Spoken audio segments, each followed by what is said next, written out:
इतिहास साक्षी है कि पुण्य भूमि भारत की गाथा भारत की अस्मिता, गौरव और राष्ट्रीय स्वाभिमान के लिए विदेशी आक्रांताओं से संघर्ष की महान गाथा है। बर्बर आक्रांताओं ने भारत की आत्मा पर चोट करने और भारत का अपमान करने के लिए हमारी संस्कृति और आस्था के केंद्रों को उद्ध्वस्त किया। सोमनाथ, काशी, मथुरा और अयोध्या के मंदिरों का तोड़ा जाना आज भी भारत की स्मृतियों में जीवित है। सन 1528 में अयोध्या में भगवान श्री राम के मंदिर का मुगल आक्रांता बाबर द्वारा तोड़ा जाना ऐसी ही एक अक्षम्य घटना थी जिसने सीधे भारत के सम्मान और आत्मा पर चोट की थी। कारण साफ था, अयोध्या के श्री राम के मंदिर पर आक्रमण भारत की आत्मा पर आक्रमण था। जहां हर भारतीय के रोम रोम में राम बसते हैं, वह भारत यह अपमान कैसे सहता। राम मंदिर पर आक्रमण भारत को आहत कर गया था। विदेशी हमलावर अपनी बर्बरता दिखाते गए और भारत अपने आत्मगौरव को फिर से पाने के लिए संघर्ष करता रहा। भारत रामलला के जन्म स्थान पर बाबर के नाम पर बने एक ढांचे को देखता और उसे हटाने का संकल्प लेकर शक्ति संजोया करता। हिंदू समाज आत्मसम्मान के रण में डटा रहा और लगातार हमलावरों द्वारा बनाए गए बाबरी ढांचे को हटाने के लिए लड़ता रहा। सरयू कई बार रक्त से लाल हुई। कभी स्थानीय शासकों ने तो कभी साधु संतों और राम भक्तों ने राम जन्मभूमि की मुक्ति के लिए अपने प्राणों की आहुति दी। 15 अगस्त 1947 को देश की आजादी के साथ सैकड़ों सालों से चले आ रहे इस संघर्ष में नई ऊर्जा और एक नया मोड़ आया। अचानक 23 दिसंबर 1949 को बाबरी ढांचे में श्री राम लला प्रकट हुए। हजारों राम भक्त दर्शन के लिए उमड़ पड़े। तत्कालीन प्रधानमंत्री पंडित जवाहरलाल नेहरू ने उत्तर प्रदेश सरकार को श्री राम लला को विवादित ढांचे से हटाने का आदेश दिया। उत्तर प्रदेश सरकार ने अयोध्या के कलेक्टर को यह काम दिया और यह निर्देश भी कि जरूरत पड़ने पर वे बल का प्रयोग भी करें। अयोध्या के कलेक्टर ने सरकार को उत्तर दिया कि यह नरसंहार के बिना संभव नहीं है और फिर भी वह ऐसा चाहती है तो किसी दूसरे कलेक्टर से यह काम करवा ले। परिणाम स्वरूप राम लला की मूर्ति वहीं विराजमान रही। विवादित ढांचे को बंद कर दिया गया। केवल पुजारी को सेवा अर्चना के लिए भीतर जाने की अनुमति थी। फिर भी राम भक्त विवादित ढांचे के बाहर से प्रभु श्री राम की आराधना करते रहे। भारत के हिंदू समाज के लिए चुनौतियां और बढ़ गई। मामला अदालत में गया। विपक्षी दलों द्वारा अदालत में भगवान श्री राम के अस्तित्व पर सवाल उठाए गए। उनके अयोध्या में ही जन्म लेने का प्रमाण मांगा गया। भारत का जनमानस अब आहत हो उठा था।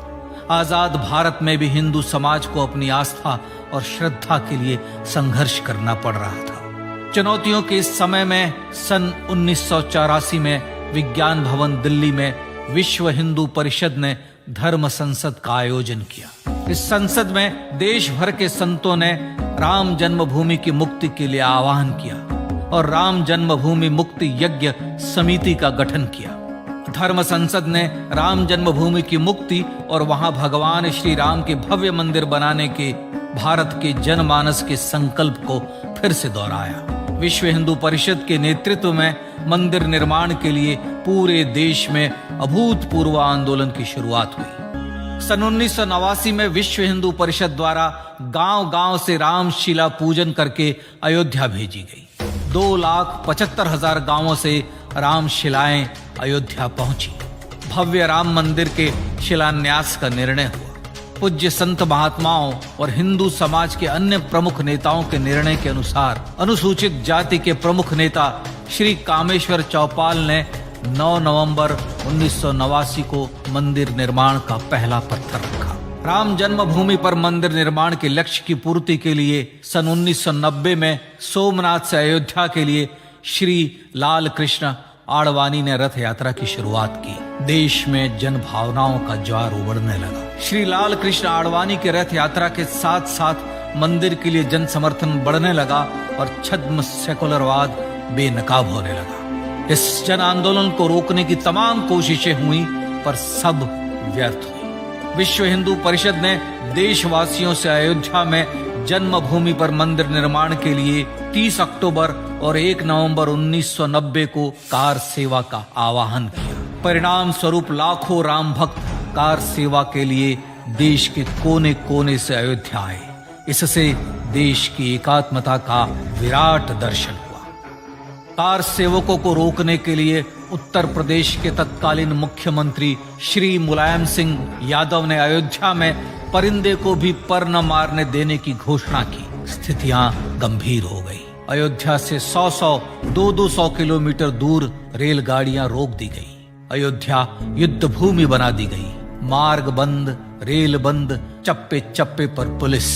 अयोध्या सैनिक छावनी में बदल गई। राम के गीत गाते, होठों पर हंसी और पांव में छाले लिए राम काज के लिए राम भक्त देश विदेश से अयोध्या पहुंच ही गए।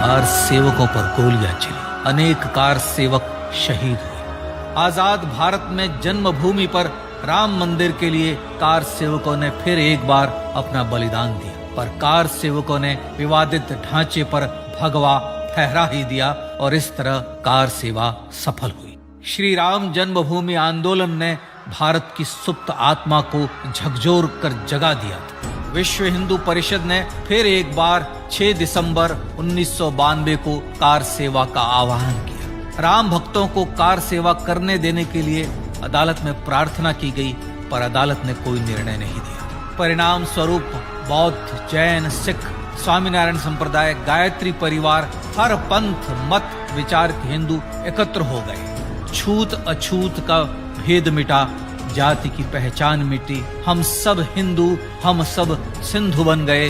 राम सिंधु में ज्वार उठा और देखते ही देखते 6 दिसंबर 1992 को श्री राम जन्मभूमि से बाबरी ढांचा सदा के लिए हट गया।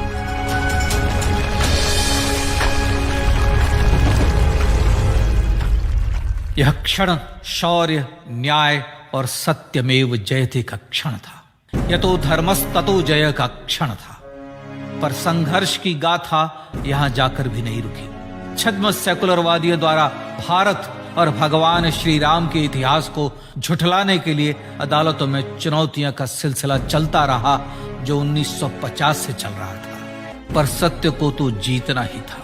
आखिरकार देश के सर्वोच्च न्यायालय के 5 जजों की खंडपीठ ने 9 नवंबर 2019 को ऐतिहासिक निर्णय दिया और यह कहा कि अयोध्या जन्मभूमि परिसर की पूरी 67 एकड़ भूमि रामलला की। और न्यायालय ने भारत सरकार को जन्मभूमि पर मंदिर बनाने के लिए एक ट्रस्ट बनाने का आदेश दिया। सर्वोच्च न्यायालय के आदेश के अनुसार भारत सरकार ने 5 फरवरी 2020 को श्री राम जन्मभूमि तीर्थ क्षेत्र नाम के ट्रस्ट का गठन किया और राम जन्मभूमि न्यास की भूमि जो सरकार द्वारा अधिग्रहित की गई थी, उसे ही नवनिर्मित न्यास को वापस दे दिया गया। 5 अगस्त 2020 को भारत के प्रधानमंत्री श्री नरेंद्र मोदी ने श्री राम जन्मभूमि तीर्थ क्षेत्र के अध्यक्ष पूज्य महंत नृत्य गोपाल दास, राष्ट्रीय स्वयंसेवक संघ के पूज्य सरसंघ चालक डॉक्टर मोहन भागवत एवं उत्तर प्रदेश के मुख्यमंत्री श्री योगी आदित्यनाथ की उपस्थिति में श्री राम जन्मभूमि पर भगवान श्री राम के भव्य मंदिर के लिए भूमि पूजन कर निर्माण कार्य का शुभारंभ किया। इस तरह लगभग 500 वर्षों से राम जन्मभूमि की मुक्ति के संघर्ष का पटाक्षेप हुआ। अपने आत्मसम्मान और राष्ट्रीय अस्मिता के लिए इतना लंबा संघर्ष विश्व के इतिहास में बेजोड़ है। श्री राम भारत की आत्मा, भारत की परिभाषा, हमारे राष्ट्रीय आदर्शों और जीवन मूल्यों के प्रतिनिधि मर्यादा पुरुषोत्तम हैं, जो हर हिंदू के होठों पर जन्म से मृत्यु तक रहे। बस यही हर हृदय में प्रार्थना होती है। राम भारतीय राष्ट्रीय स्वाभिमान और आसेतु हिमालय से समुद्र पर्यंत तक जन जन को एकात्मता के बंधन में बांधने वाले रक्षा सूत्र है।